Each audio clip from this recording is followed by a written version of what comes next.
The Road to Autonomy is presented by the Road to Autonomy Index. The Road to Autonomy Index is a rules-based equity benchmark index that measures the performance of a basket of global companies that are involved in the development and commercialization of autonomy.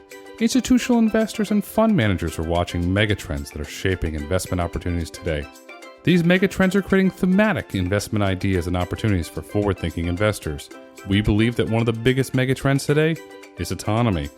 That's why we created the Road to Autonomy Index, the world's first and only pure-play index to track the thematic investment opportunity in autonomy. Follow the Road to Autonomy Index on your favorite finance app by simply typing in the ticker Autonomy. To learn more about the Road to Autonomy Index, visit roadtoautonomy.com/index. Hello and welcome to the Road to Autonomy. I'm your host, Grayson Brulte. On today's episode, we're absolutely honored to welcome Edwin Olson, CEO and co-founder, May Mobility. Edwin, welcome to the podcast. Hey, how are you? Great. It's good to have you here. Ed, you're one of the few companies that's actually building an autonomous vehicle business that's on its way to profitability. You're focusing on really constrained ODDs that, in my eyes, are going to become profitable as I look at these numbers. And on December 18th, May Mobility announced that the company's begun a fully driverless operations at Sun City in Arizona. It's a master plan community. What went into achieving that milestone of going full driver out? Yeah, so obviously there's a bunch of technology that has to come together to meet your safety requirements and your capabilities. But actually pulling a safety driver out is about so much more than the technology. We have to bring our riders, our partners, the regulators, insurance companies, first responders. There's a huge amount of work that has to come together to get everyone ready to give this project a thumbs up. And we are really excited to get there in time for this launch, carry our first passengers, and excited to expand this service over time. Insurance can be a thorn in our side. They can be our partners. It really just depends on that relationship that you have there. When you say, I like that, more than the technology, you're right. What is the interface? You have the partnership with Via, so the residents are going to use the Via app to hail your robotaxis. What else has to go in that? How do they know when they're in the vehicle to put on their seatbelt, to hit the go button? Do you have to walk through all those different scenarios as well? Absolutely. So it's amazing. We learned a ton, even in the first few days of operation, that all the things that the safety drivers used to do for those passengers. Things like, when is the right time to start the onboarding display? Like when the screen in the vehicle says, "Welcome, Ed, to the car." What do you do next? One of the interesting bugs we had early on is that it was obvious to our team that the first thing that the user would do is close the door. But if you didn't close the door, you would just sit there staring at the screen and it wouldn't tell you what to do next. So there's a lot of that just user experience work that you don't know what you don't know until you actually start to do it. Was that just gathering feedback from the riders when you had a safety driver in there, and then you get the feedback from the safety driver, feedback from the passengers? Is that how you kind of learn and tweak the ultimate deployment there? That's exactly right. Yeah. And this has been kind of May Mobility's MO for the last 6.5 years of get started, take baby steps, learn along the way. And every week we do something more impressive than the week before. Rider-only operations are impressive. Why did you decide to start in Sun City, Arizona? There's 50 states in the United States, and there's a lot of places with similar weather, but why choose Sun City, Arizona? I think like most AV companies, we're looking to control the overall complexity. And Sun City is very similar to Chandler, where Waymo first launched back in 2020, I think. And the things that make it a little less complex from the technical side are things like wide lanes. So the lanes are really wide. There are dedicated sidewalks and paths for pedestrians that tend to keep them well off the road. There's not very much on-street parking. There's a lot of traffic signals, which make it really clear whose turn it is at an intersection. And of course, there are other places that are still hard. Don't get me wrong. Like, this is not a trivial environment. We have unprotected turns in here, traffic lights, stop signs, people who are frail and not always very fast moving, working their way across intersections. But on whole, this was a place where we felt like we could really control the complexity and where we felt that the safety case was a slam dunk. Yeah, so you have the multi-policy decision-making system, and on your website you have this really great video. You're making an unprotected left-hand turn, and there's a vehicle and a bicycle. Well, what's going to happen? And the way that you demonstrated how that system reacts was really impressive. How you pull off to the side because you never know if the bicycle is going to try and run it. The vehicle might move away. That's an edge case that you could possibly have in Sun City. So what role did your multi-policy decision-making system allow you to deploy there in Sun City? Yeah, maybe to zoom out, one of the unfair advantages that I think we have at May is that we've built a bunch of autonomous vehicle systems before. So, I previously was at MIT for the DARPA Urban Challenge Days, and then I was a principal investigator on Ford's autonomous vehicle team for a number of years before I moved over to Toyota Research Institute. And really, I think the prevailing way of building an AV stack these days is you hire a bunch of really smart people. That's a good strategy. But then you go out and collect a huge corpus of data. And you keep testing your software until it handles everything in your corpus correctly. And then you say, good, let's go put it out on the road. And of course, the problem is that you're never done collecting edge cases. Driving is so variable. If you take a particular scenario with, there's a pedestrian here and a dog over there and the traffic light's turning yellow, and you move any one of those agents a few meters, it's a different situation with different behavior that you would expect from your AV. And this has, I think, really been the problem with traditional AV development, that the game of collecting all of the edge cases just doesn't work. You never get to the end, and you end up with thousands of engineers and billions of dollars spent. So with May, we knew we had to do something different, almost out of desperation. Like we knew we were not going to be able to catch Waymo with 1% of the resources of Waymo, right? So we had to do something different. And this is what multi-policy decision-making is about. It's a form of online reinforcement learning. For those of you who are sort of technically geeky, we can go more into that. But the idea is that instead of telling the vehicle what to do in every situation, we give the vehicle about 16 savant drivers. And what I mean by this is 16 little miniature autonomy stacks, each of which is good in particular kinds of situations, but may be inelegant or awkward or just bad in other situations. And these are competing in a tournament as the vehicle's driving around, trying to game out which of these strategies is the best strategy for the situation that I'm in right now. And the beauty of this is that we can dynamically change how we behave. We can make new decisions and we can improvise even in a situation that we have never encountered before that's not in our training data set.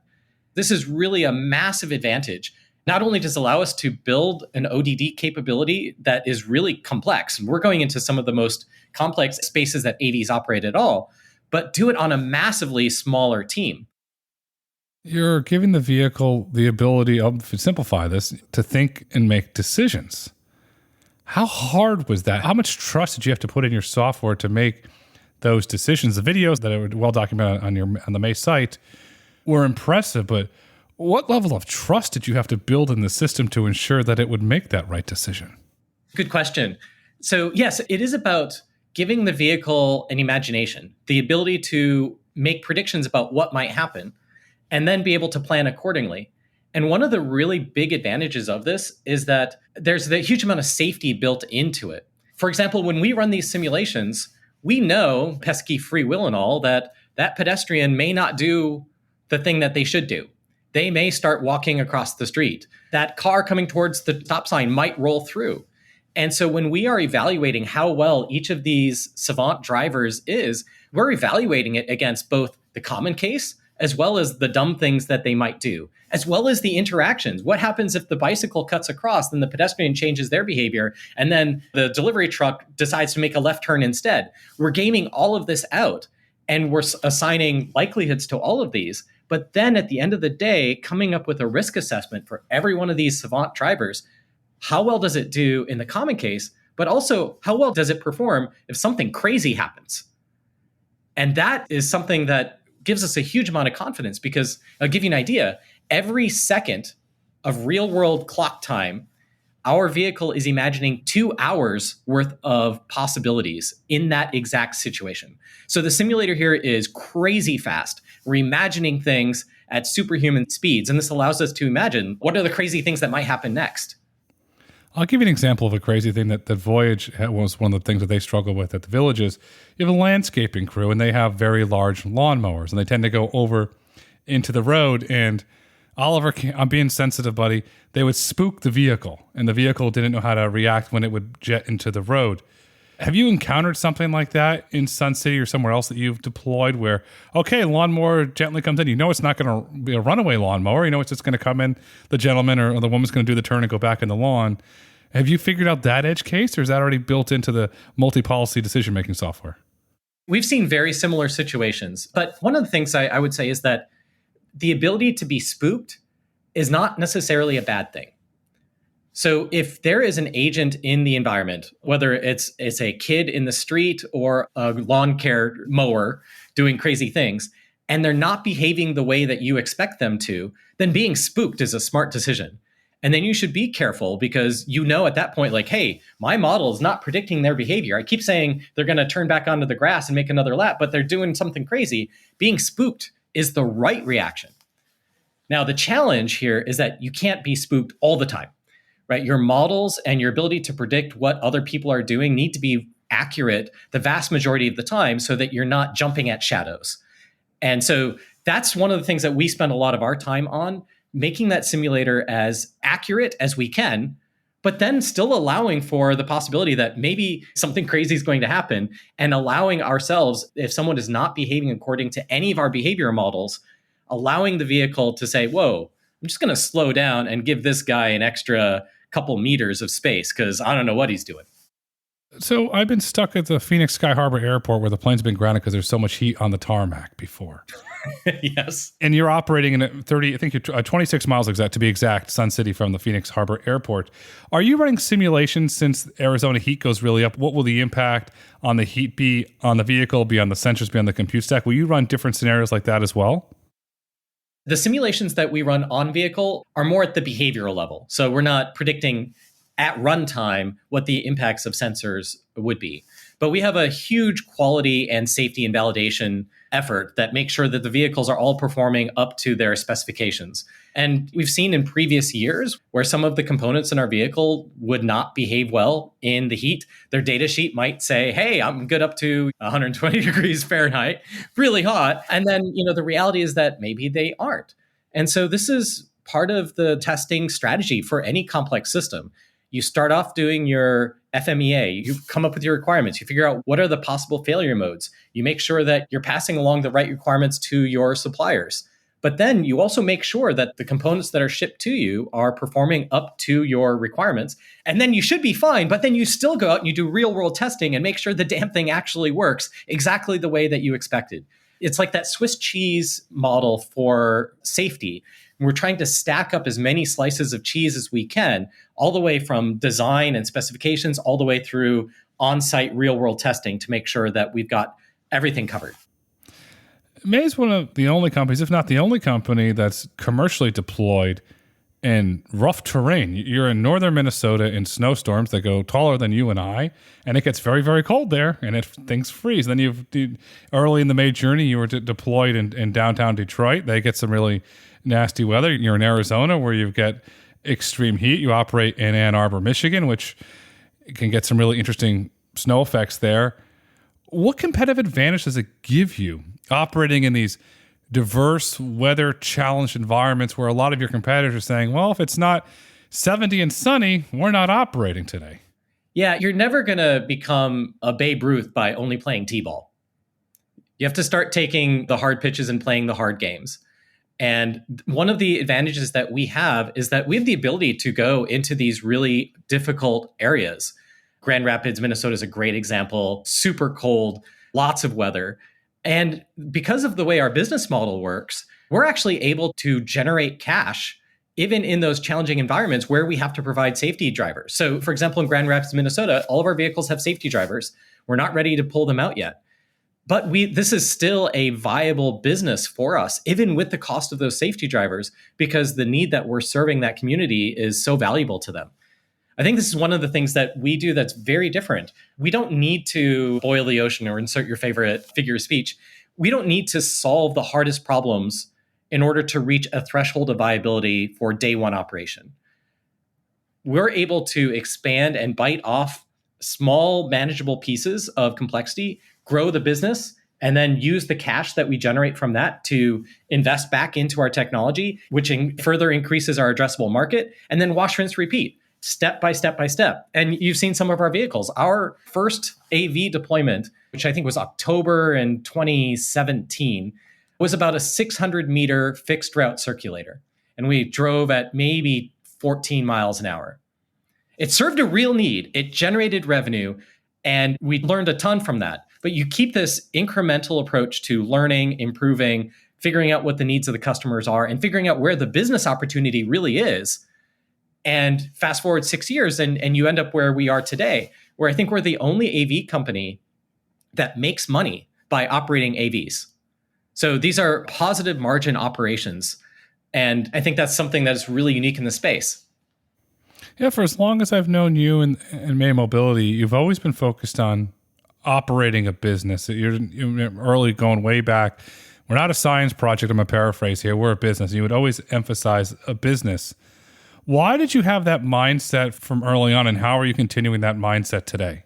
I want to do a lot of good in the world. And one of the things that motivates me personally is the horrific way that we use space in cities. Like 30% of land use is for parking. And not only is that ugly and takes up space and spreads out the good stuff, space that could be used for green space or affordable housing or cool restaurants, but it also is incredibly inequitable. All of that parking space is essentially a subsidy that all taxpayers pay to support those people who choose to own cars. That's terrible. The worst thing about all of this is that none of this is financially sustainable.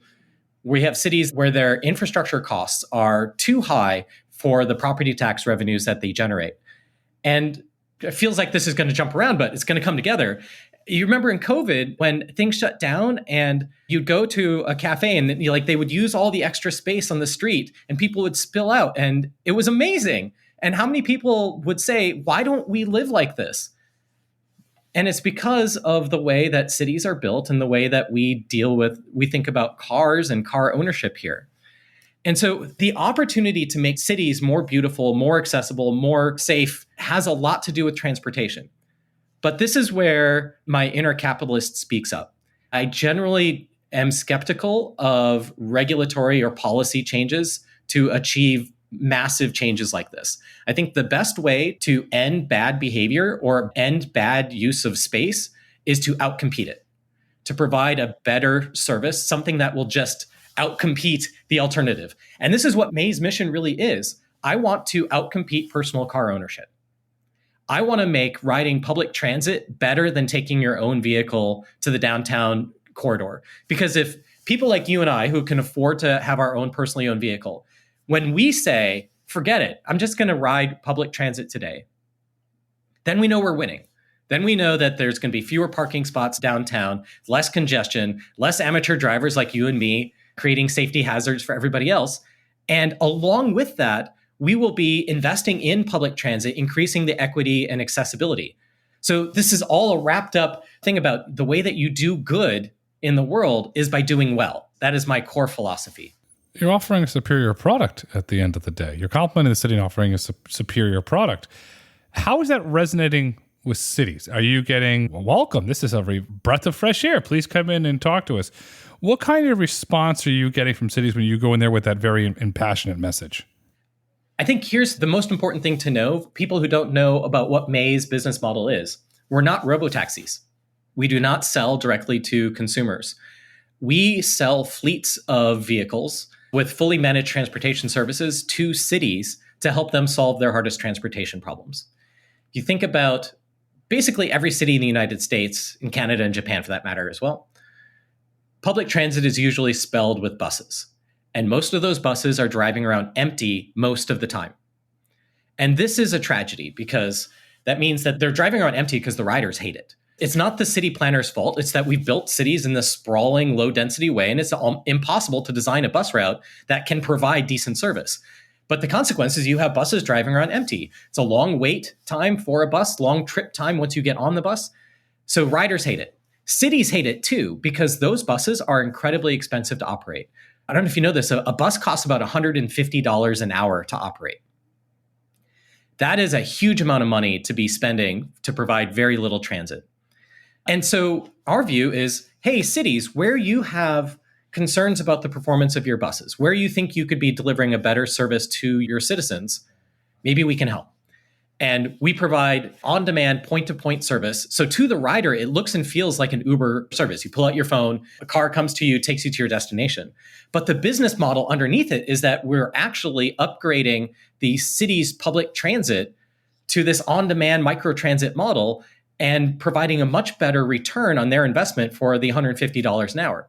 Now, for us, the reason this is great is because $150 an hour, that is our revenue potential. That's what they currently spend to operate that bus, and we provide a upgraded substitute for that. And so our revenue potential is about $150 an hour per vehicle.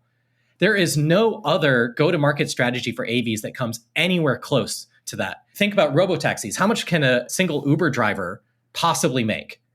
Well, they're definitely not making $150 an hour every hour all week long. This is why working with public transit is so valuable. And the reason that they're willing to pay more is because they see and they benefit from the value of getting Bob from point A to point B. If you're a robotaxi, I'm sorry, I'm ranting, but this is fun. If you're a robotaxi, the only value that you're tapping into is the value that Bob associates with getting his butt from point A to point B. And that's worth something to Bob. But to the city, when you get Bob from point A to point B, yes, you're getting Bob from point A to point B. That's valuable. But you're also getting an employee to work.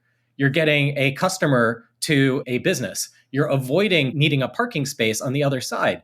You're providing a safer transit and having less crazy drivers. You're reducing congestion. You're reducing pollution. There are all of these benefits, these material advantages that a city gets by providing transit that translate into a willingness to provide higher returns, higher revenue opportunities for providing transit. You're spot on, but you forgot one key element, market timing. So if you look at the market timing for cities across the United States, I'm going to remove Europe from this because they're a different market, different policies, the way they operate. So this is a purely United States focused comment. So $150 an hour to operate a city bus. That's high. But now let's factor in the ESG sustainability goals. Well, now you got to upgrade the infrastructure. You got to put in the substation. You have to put in the charging. You have to upgrade the bus. And so you're probably at 150 and you're probably at 175 to 180 an hour. And you start factoring in some of these upgrades, they're $10 million a charging installation. So along comes May Mobility and says, wait a second, you're currently paying $150 an hour to operate. May Mobility can operate that for you. And oh, by the way, you don't have a $10 plus million CapEx upgrade. And oh, by the way, they'll fit nicely into the city because they're not going to take up as much room, but they're still going to move people. And then you and May Mobility have been very big on paratransit and moving these individuals around the way that you designed the Sienna minivan to accommodate those within wheelchairs. You're doing a really great, phenomenal job in Grand Rapids with that one individual who loves your service. And unfortunately, she's disappointed that she's not getting her wheelchair miles up because she's getting her May Mobility miles up. But that's a good thing because she's not out there in the snow. She's able to get around. So you're at $150 an hour potential for profitability.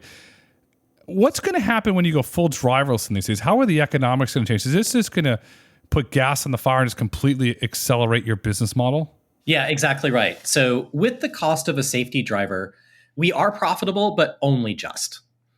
And as we remove the safety driver, and of course, we're an autonomous vehicle company, that is where we're headed. We see the margins increasing to about 60%. That's an unreasonably high margin for a hardware, boots on the ground, non-SaaS kind of business model. That's one of the reasons investors invest in us. And the best part about this is that there's very little downward price pressure. The reason for this is that there's a massive labor and driver shortage. If you are a city, it is almost impossible to get enough drivers to staff your buses. One of our customers told us that every morning, 25% of their bus drivers simply don't show up. Imagine trying to run a public transit service with that kind of call-off rate and the amount of additional brain damage that those managers have to deal with in terms of having extra drivers on standby, extra managers ready to jump around, having to deal with a high churn and training more people, and the constant pressure to adjust your standards for what constitutes a clean driving record, what constitutes a clean drug screen. And so this is an incredibly difficult challenge to staff these positions. Now, while we have safety drivers, we inherit a lot of those problems. We have to have great safety drivers that understand the technology and can ensure that the vehicles are always providing great service. But this is where we're going. By switching into the rider-only product, we can solve the labor problem and be able to turn on this very high-margin business. Yes, all correct. And then think about this. When I first moved to Los Angeles years ago and I had to get somewhere and I didn't have a car, couldn't afford a car, and there was no public transit to get me there. There was no train, there was no bus. I had to take a cab and I couldn't afford a cab then. And this was before Uber. But if you had the situation, then I could have went to a higher paying job. And that's the advantage. So if that individual is dependent to get to that job on time and somebody at the bus company decides that I don't want to show up on time, well, then you're late for work, you get your pay docked, and then you start this, unfortunately, downward cycle. Doing it for a second, you're eliminating that because the autonomous vehicle is going to be there on time. And the other thing that, for the life of me, I cannot figure out why this industry, and this includes all your peers, don't talk about the growing epidemic in this country of distracted driving. Your vehicles don't sit there and stare at a cell phone all day. Why is that not talked about enough? That's a huge problem being solved on top of everything else that you're solving.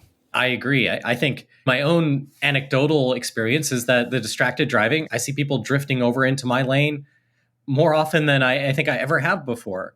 And I think that there are really important reasons why we need to be embracing autonomy as a way of preserving safety. I was having a conversation just the other day about ADAS. And I think ADAS is actually a potentially looming disaster because ADAS systems, as they are conceived today, are only training people to be less attentive.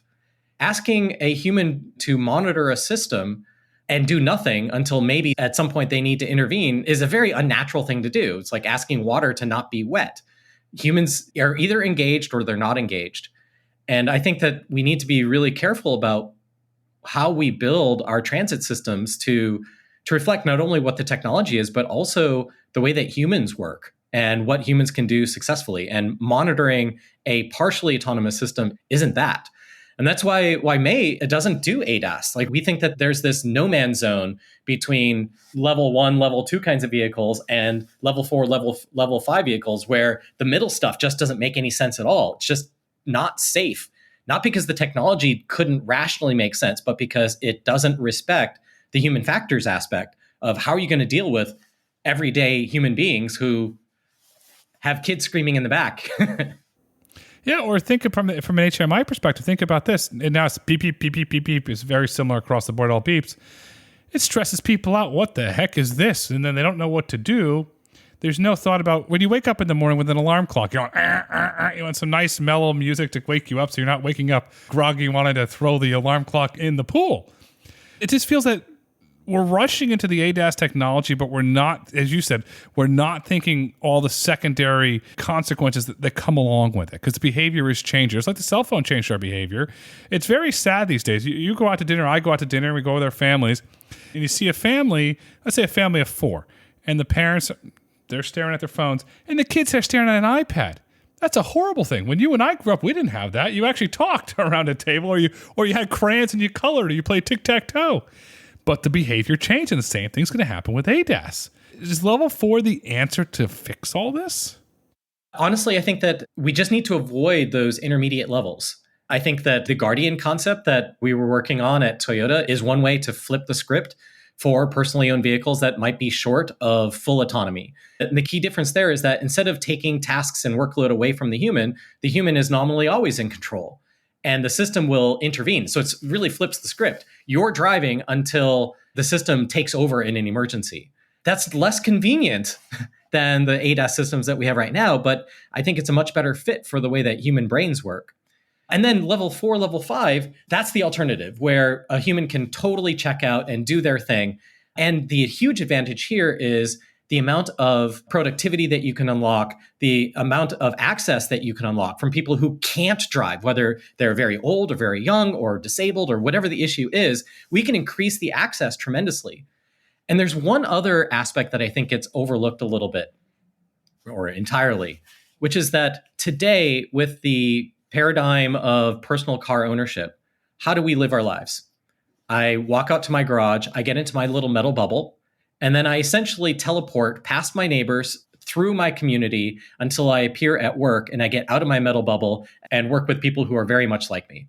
And along the way, I'm not interacting socially, politically, or any other way with my neighbors.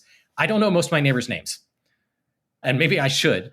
But this is part of the tragedy of the world that we live in. And I think it actually exacerbates some of the political tension and social angst that we live in, that the way that we experience the world tends to be in individual-sized metal bubbles. And I think that there's a world where we could make this a lot better. Cafes spilling onto sidewalks where you see your neighbor, like, hey, Bob, there's that guy who voted for that guy I don't like. But Bob seems like a pretty good guy. We need more of that. And creating opportunities for people to mix is a wonderful thing. And I have a story here. In Grand Rapids, I was talking to one of our project sponsors, and he was a personal car owner, would drive his car in. And he said he went for a ride in a May Mobility shuttle. And sitting on the other side of the vehicle was someone who was homeless. And he got into the car and he was like on full guard. Now, there's plenty of personal space. He wasn't worried for his personal safety, but he just had no idea what was going to happen.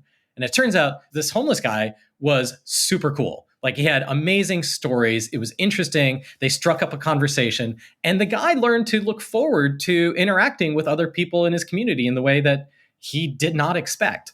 That's beautiful. How do we create more of those situations? Yes, with the provision that we don't want anyone to feel personally unsafe, right? We need to make sure that's taken care of.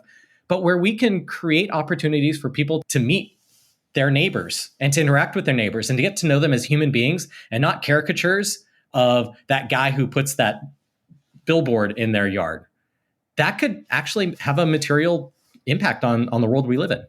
May Mobility could operate the Mr. Rogers mobile. Won't you be my neighbor? That could be your new slogan. We go through a little puppet land. There's a train. Exactly. Doot, doot. And then you can't forget the sweater, though. You got to have the sweater. But Pittsburgh is where Mr. Rogers is from, and that's phenomenal. So today you're operating the Toyota Sienna minivans. They weren't in Mr. Rogers, but maybe in the next Daniel Tiger, perhaps they animate a May Mobility into one of the Daniel Tiger cartoons here. So yeah, the Sienna minivans, you're running dual redundancy because Toyota is one investor of yours and a partner. You're also running some Lexus in your fleet. Is at some point will you look to bring on new vehicle formats and sizes as May continues to grow and scales the company? Yeah, absolutely. One of the things about the Toyota Sienna, it looks on the outside just like a Sienna that you could get out of a Toyota dealer. But you're right. It has a redundant drive-by-wire system, the sort of thing that you have to have in order to operate without a safety driver. And in the AV space, vehicles that have that necessary redundancy to operate without safety drivers are not common. This has been a pain point for virtually every AV company, especially those in trucking, by the way, where getting Class 8 truck manufacturers to provide those fully redundant safety systems is incredibly hard. And the Toyota Sienna has a huge number of advantages. It's familiar, it's easy to maintain, it's a hybrid, so it's way greener than the buses that we are typically replacing. And it's available in quantity, and it is street legal in all 50 states. And so for a lot of AV companies that are building really cool transportation pods, but pods that are nonetheless not street legal and rely on Congress passing new federal motor vehicle safety standards, boy, having a vehicle like the Sienna that can go and provide service today is a huge advantage. I think we actually may be the AV company best positioned in terms of access to autonomous vehicles at scale, the supply chain component. But the Toyota Sienna doesn't solve every customer's problem.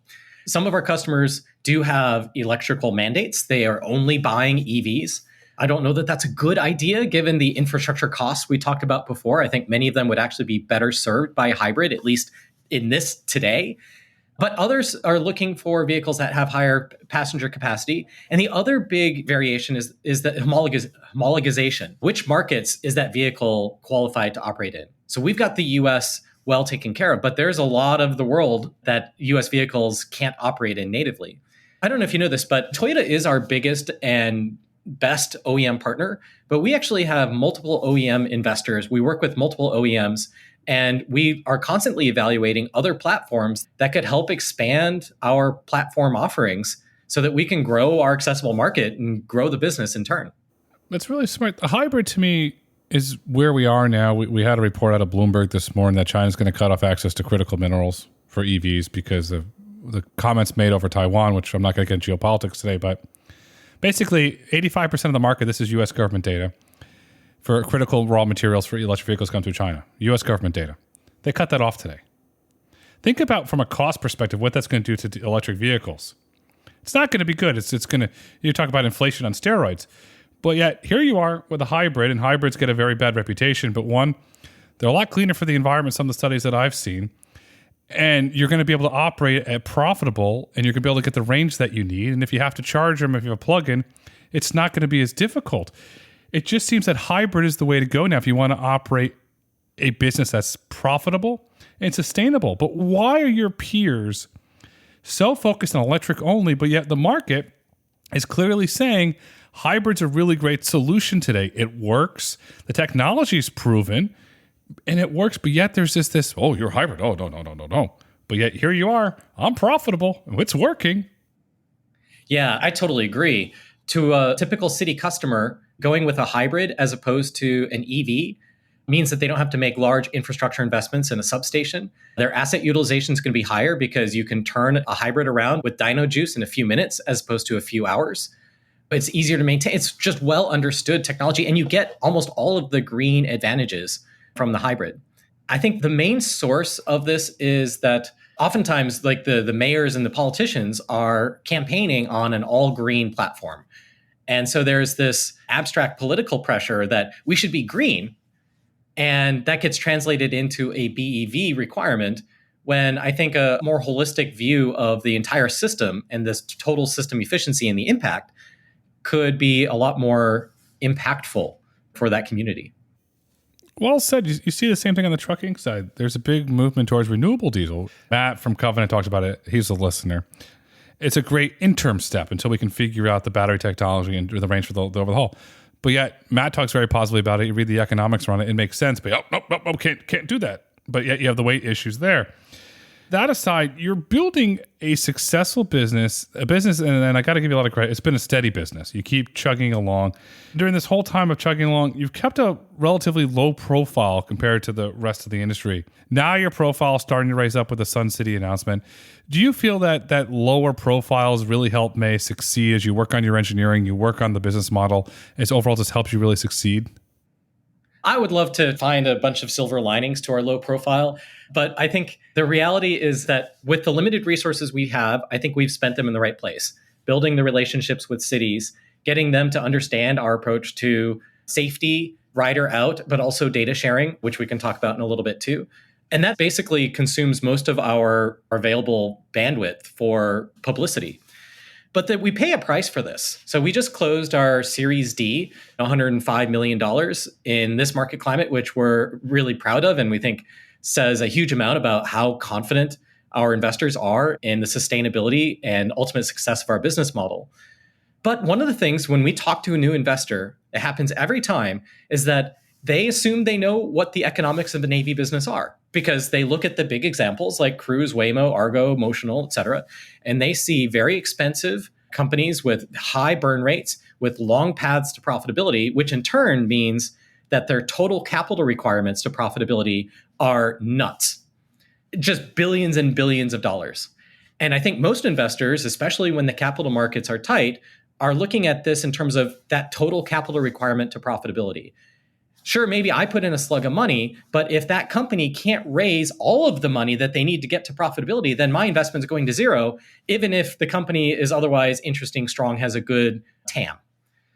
So we spend a lot of our time talking about how the May model is so different. The go-to-market strategy of selling to businesses and governments is economically stronger, better revenues. It has a more gentle on-ramp to deploying the technology and growing bit by bit.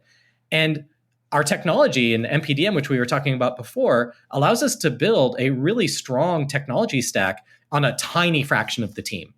And so all of that means that we've got this high TAM, high revenue potential, and low burn, which adds up to a company with very modest capital requirements to profitability.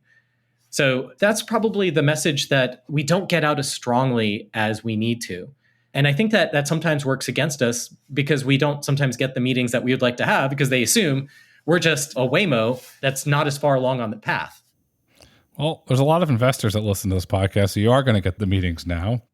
Great. Low burn, Kodiak is a similar model with the low burn. I think they're around, James Reed was recently on their COO, about 200 employees. What's your employee count now? We're about 300 employees now, and that includes our vehicle engineering, autonomy, and the commercialization effort. So I think that's incredibly lean team for operating in 4 cities at present and working on multiple vehicle platforms and everything that we're doing. That's extremely lean. Listen, I'll use the word frugal, but I'll use the word smart. It reminds me, I talk a lot of this about, but ABC Capital Cities, the way they were operated, they became one of the most successful companies in history because they ran a very lean, frugal machine. You don't need bloat some of your peers, 3,000 people, 10,000 individuals. You don't need it. What you're proving is, hey, I can build a profitable business. I can scale it with 300 employees. Maybe over time you have to add another 100, 200, but you're not going to go, I can't imagine a day that you and I are having a conversation. Hi, I'm up to 10,000 employees. What happened? Something's not right because you're proving it's done. You're eventually, okay, you have 300 employees. You raised, I believe your public number to date is roughly 300 million. You basically raised $1 million per employee. That's impressive when you look at it from that standpoint. So you have the trust with your investors, and one of your largest investors is Toyota.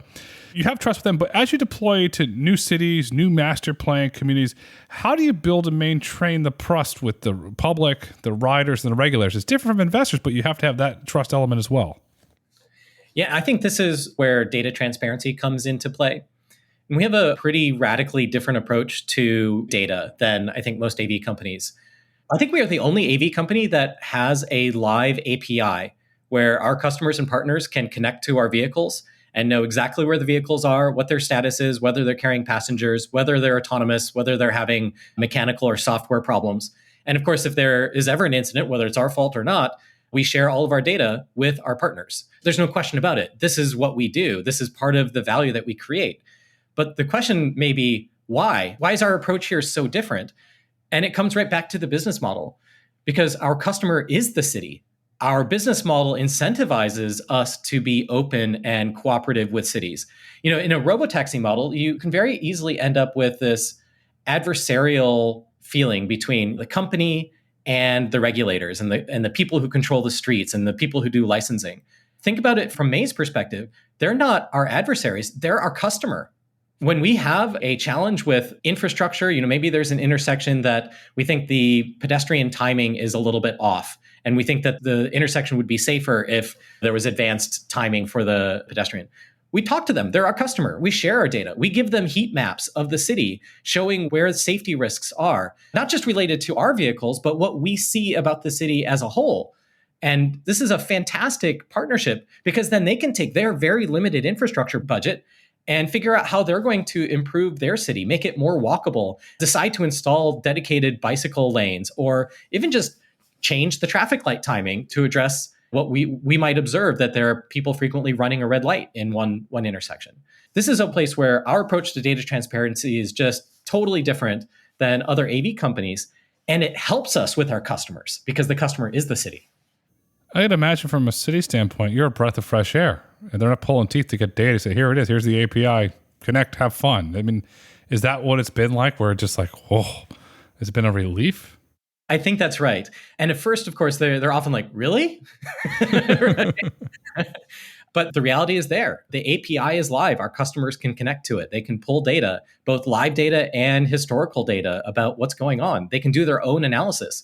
And this actually is turning into a whole new business stream for us as well. I think you know that many of our big investors are insurance companies, and they want to understand what the future of AV and insurance is going to be. And guess what? They can buy our data. It's great for us. You're licensing your data to insurance companies? Is that correct?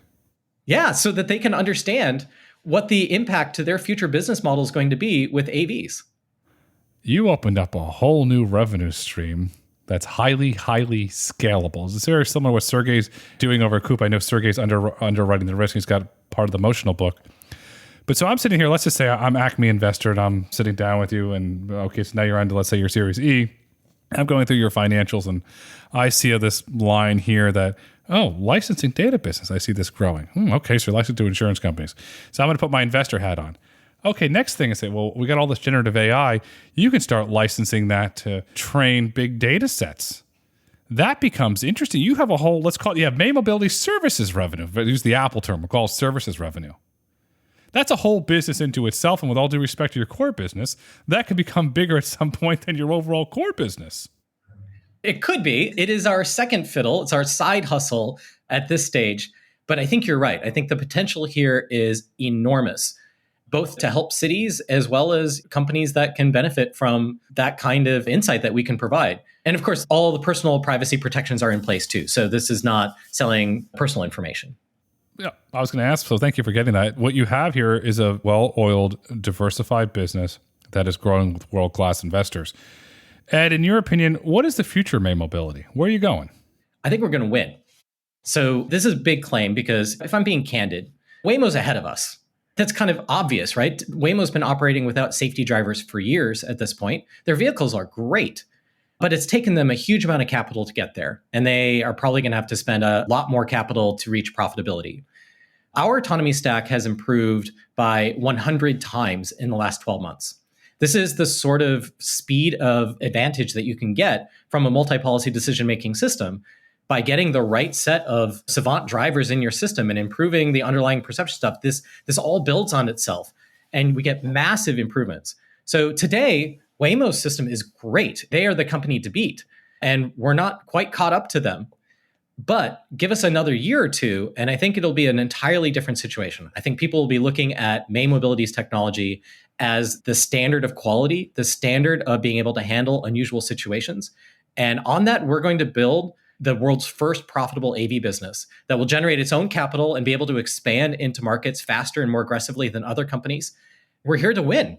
And at the end of the day, winning for us is building a great business, but also having that impact on cities, making them these more beautiful places to live.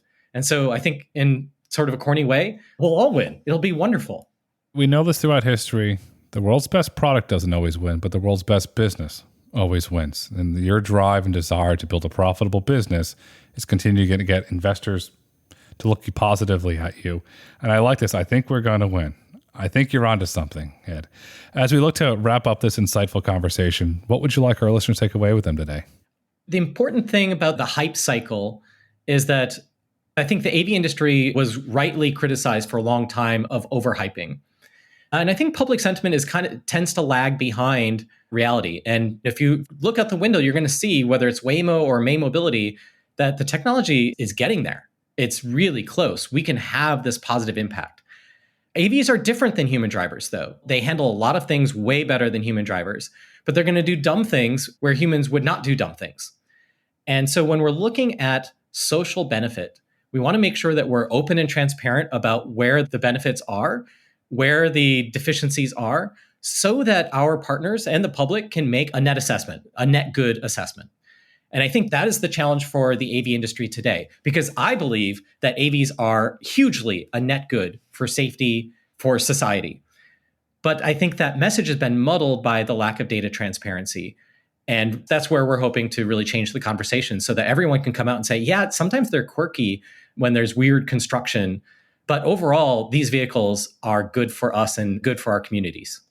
Autonomous vehicles are good for society. In order to see the good, we have to have the transparency and the trust. The future is bright. The future is autonomous. The future is May Mobility. Ed, thank you so much for coming on the Road to Autonomy today. Thank you so much. This was fun. If you've enjoyed listening, please kindly rate, review, and subscribe on your favorite podcast platform. Want to get in touch? Follow us on Twitter, Instagram, and YouTube at Road to Autonomy, or email podcast@roadtoautonomy.com. The Road to Autonomy podcast is produced by the Road to Autonomy LLC.